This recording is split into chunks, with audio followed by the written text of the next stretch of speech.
Hello and welcome. Welcome to the TV room. David Bradley here. So, I have brought over here another disk drive. What is that noise?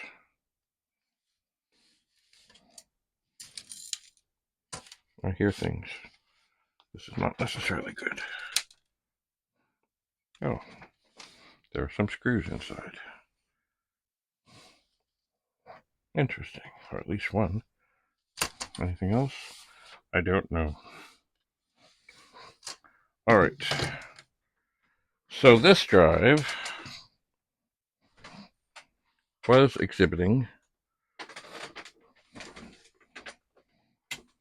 strange things. It was in that when I plugged it in, when it wasn't attached to a computer, it would spin. But then attached to a computer, it would not spin. But then it didn't want to do things. So the idea here is much the same as what we just did. I'm going to unplug all the connectors. See, this one, I am suspecting there could be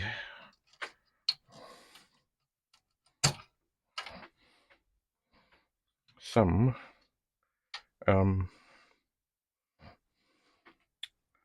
something wrong with the board. And maybe the drive is okay, or maybe the drive is not okay. Maybe it is not. Either way, we must find out. So I've got to make sure the wires from the drive that this is attached to do not get in the way and do not fool us into plugging in the wrong thing. Then we get them on the connectors in the correct configuration, and so that they're on properly. Okay.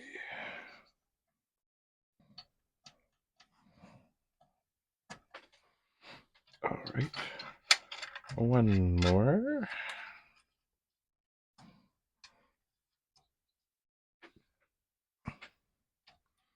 Oh, I should have cleaned ahead. Oh well. Can always do that. After anyway, it's good to see what's what as it is. All right, let's turn it on. So the drive does spin. So this is not using the original circuit board. We're trying a whole other circuit board with this drive mechanism.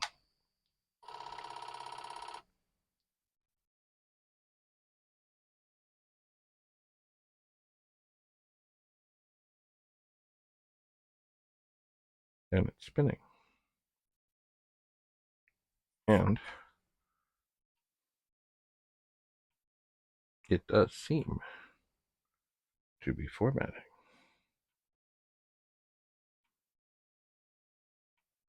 This is indeed a good sign.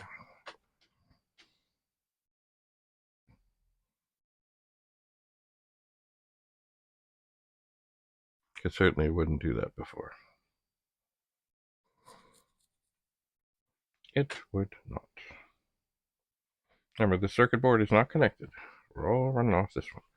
So far, what I'm suspecting is that we have, out of the 3 drives,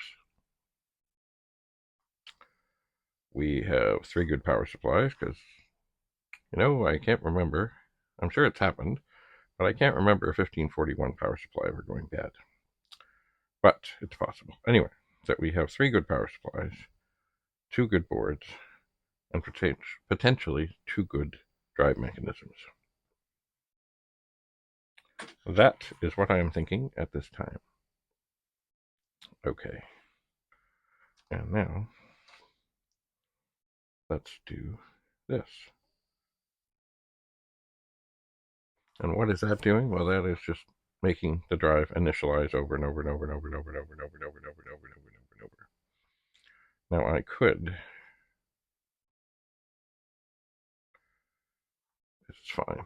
I could load the directory because I'm sure. Okay, so that is done. But I'm not going to. I'm going to run the performance burn.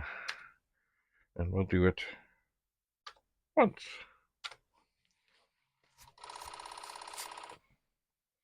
Anyway, considering all things, having one bad drive mechanism and one circuit board that's wonky is not terrible. Now, once I am sure that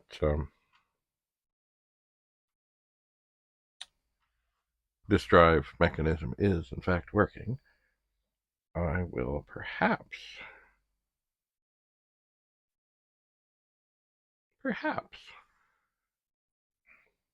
go back, test it on its own board, see that it doesn't work, and then there are 6 potential big chips here. Also, what is kind of interesting is this board, I think, has had work. There are 3 of the smaller support chips that are in sockets. This is not often. It is not. But things happen.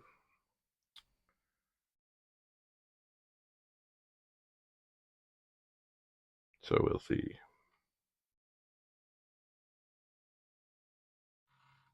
All right. We are formatting, and it is good. Now we'll open a write file. It will.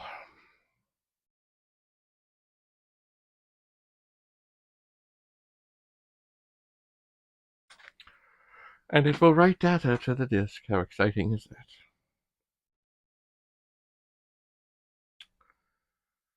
And then it will run through the testing. Anyway, when I do more on this performance test program, which I'm going to do more on this performance test program, I will probably put an input as to how many times you can force the head back and forth. I am thinking.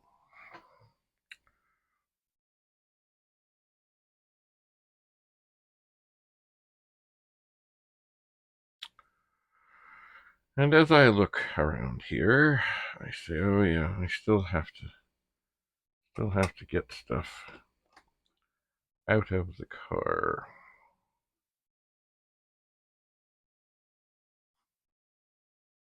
Including my chip puller that Al Payne gave me at last year's World of Commodore.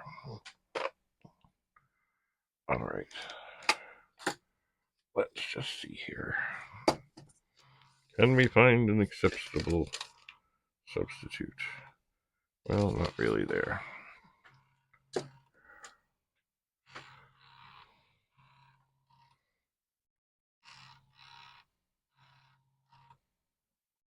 Kind of making interesting noises, that. But it seems to be working.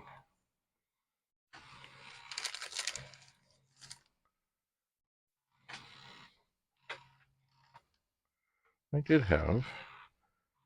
Oh, there it is. There's another screwdriver. It is not exactly what I had in mind. Mind you. No. Okay, we're going to turn this off. And you know, just based on nothing,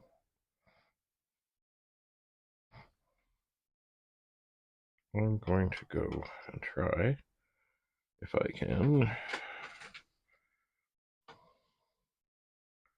with great care and reverence. Boy, these are tough to get out. Well, no. Before I do that,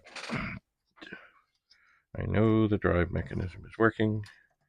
The drive is shut off.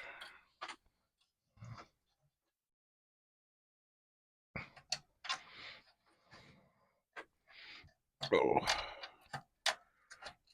And we'll move that apart to make sure that we have all the cables going on properly.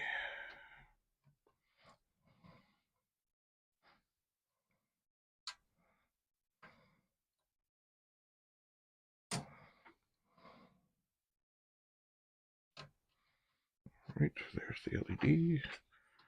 Here's the other ones that all sort of have to The wires have held on to their memory for so long, they just sort of line up.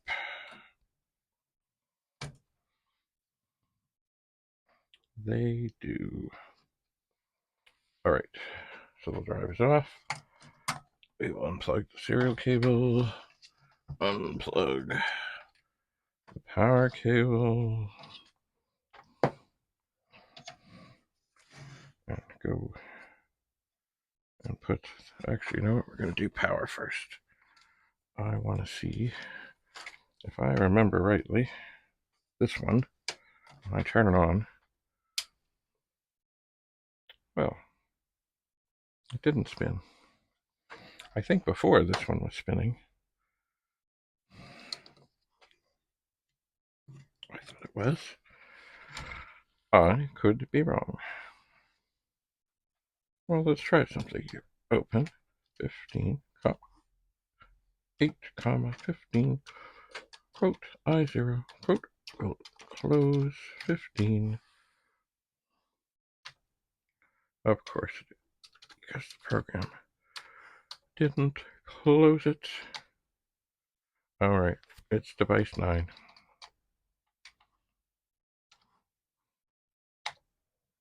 Oh, yes. Back and forth we go.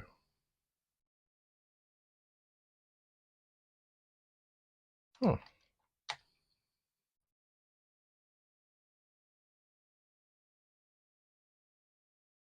Interesting.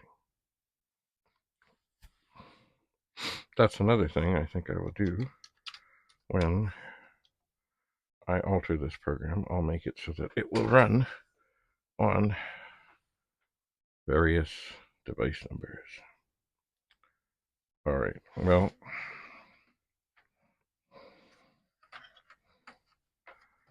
here, oh, I guess I need this here.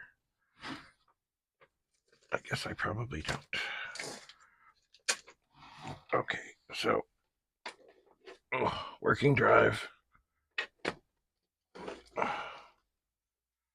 right, so we'll turn this around. Now this one, it seems to be doing things, or at least it loaded something. We'll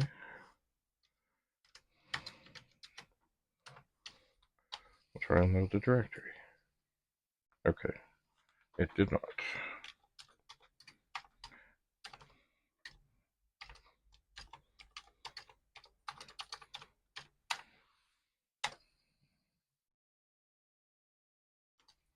So it needed to be coaxed.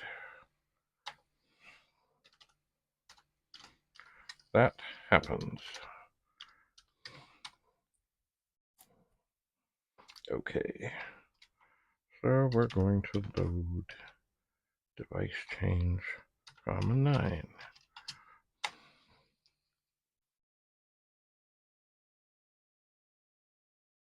I wonder what these other things are.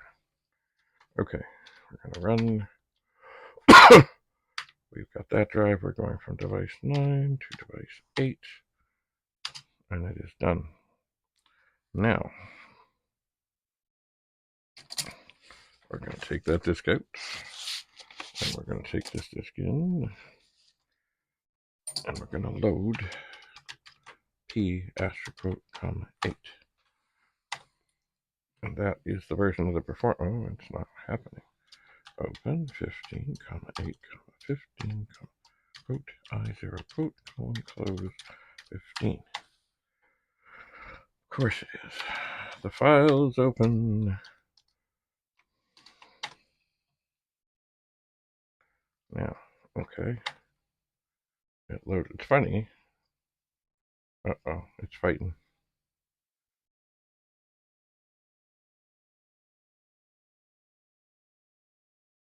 But I think it is loaded.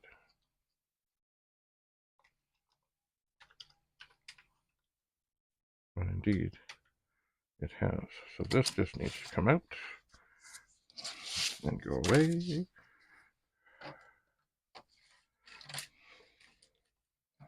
And this disk needs to go in. We're going to do one.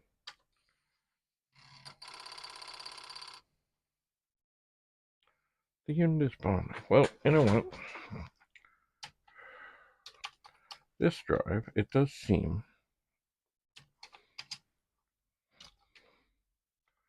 15,8.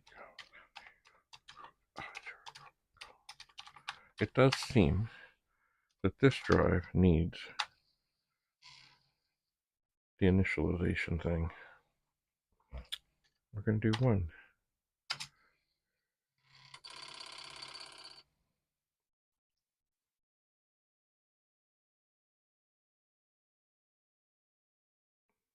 But yet we know this drive works. Oh. You know what I see here? Okay. Stop. I see on one of the chips here,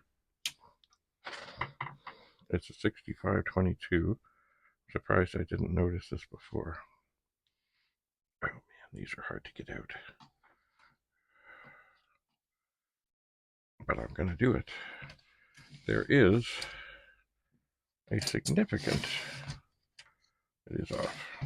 There's a significant amount of rust on some of the pins of this chip. Like significant. Very. Okay. It's funny, I guess my visual inspection initially did not spot that.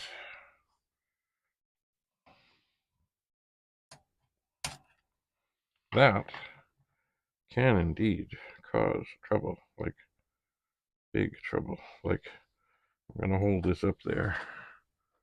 I'm not sure how much of that you can see, but that is significant.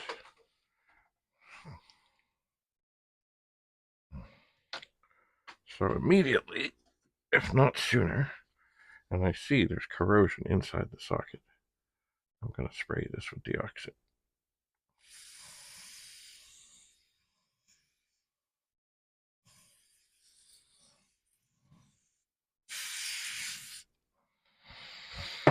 And then, as suggested, I will now. I'm not going to leave this chip in, I don't think. I'm going to use it to tweak the socket.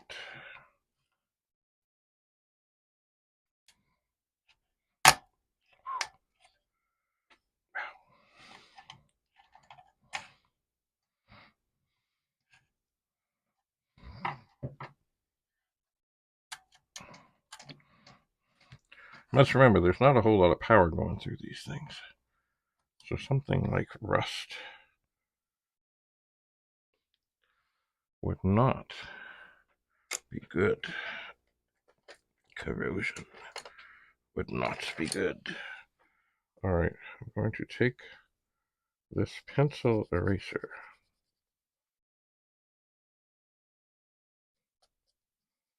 and go at all the pins, most especially the ones that look rusty. And I think there's some. Yeah, there's some on this side too. Oh, I bent one with the eraser. Maybe, oh, it is so brittle. Okay, that chip is toast. That could be what was going on. That chip, the pins were basically almost rusting off of it. That not good. All right, this is not what I had in mind. It really isn't. It really is not. Okay. So I think what we're going to do now is let this rest and let the deoxit do its magic. And, well, maybe I'll work this in and out a little bit more. But wow, that surprised me how easily. Like I just barely touched that pin and poof. it came off, but it does seem, even though this chip is toast, it may be able to help get the socket cleared out.